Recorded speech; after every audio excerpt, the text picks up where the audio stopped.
Hi there, welcome to this devotion.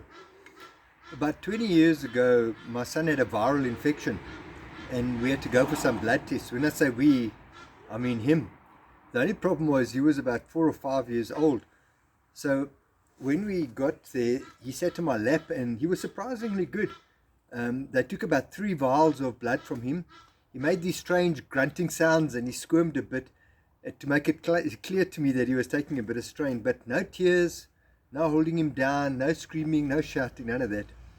Afterwards, we were walking back to the car and I praised him. He looked at me and said, "You know, Dad, that was very sore." And I praised him some more, but I noticed he was still a bit stressed. So after telling him that everything was over, I wanted to know by him, what was still wrong.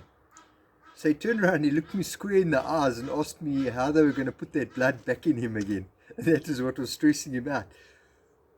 You know, we believe with all that we have, and we are grateful with all that we are, that Jesus bled on a cross.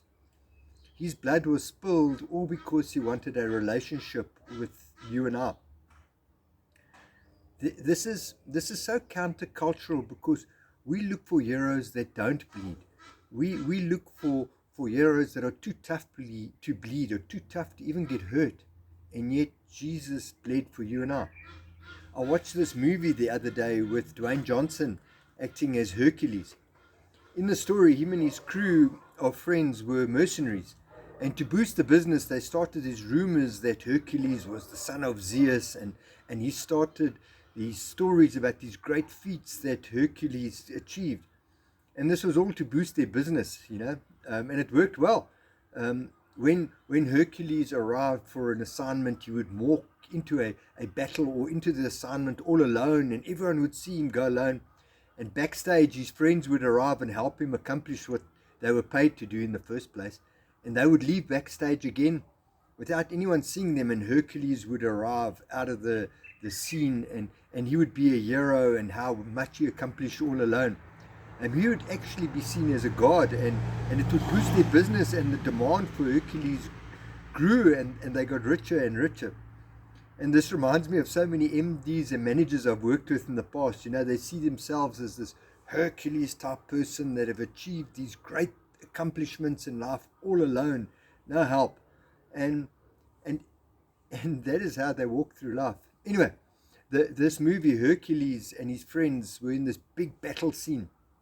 And Hercules, he got nicked on the shoulder and he bled.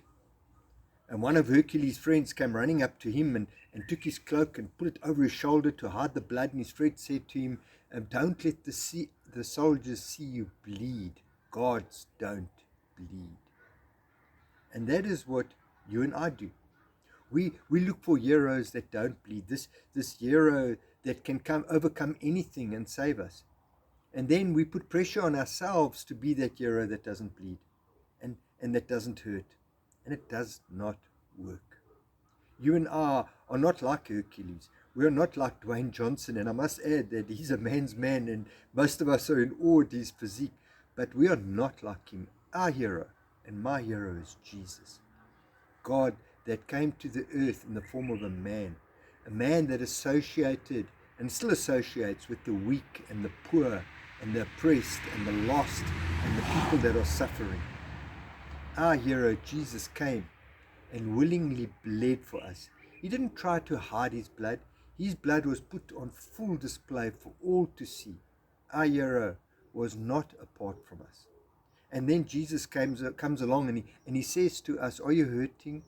Well, I also have hurt, and I know what you are feeling. Come here for comfort. Come here for healing."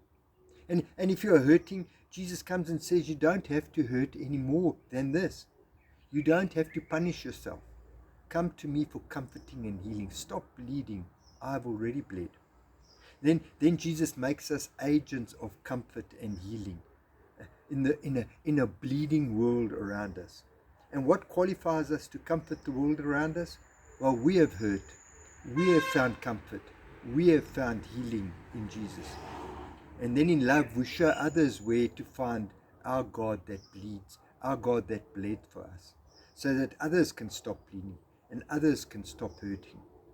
And then we can find all this love of God, this comfort of God, this healing that God brings, all through Jesus, all through him bleeding on a cross.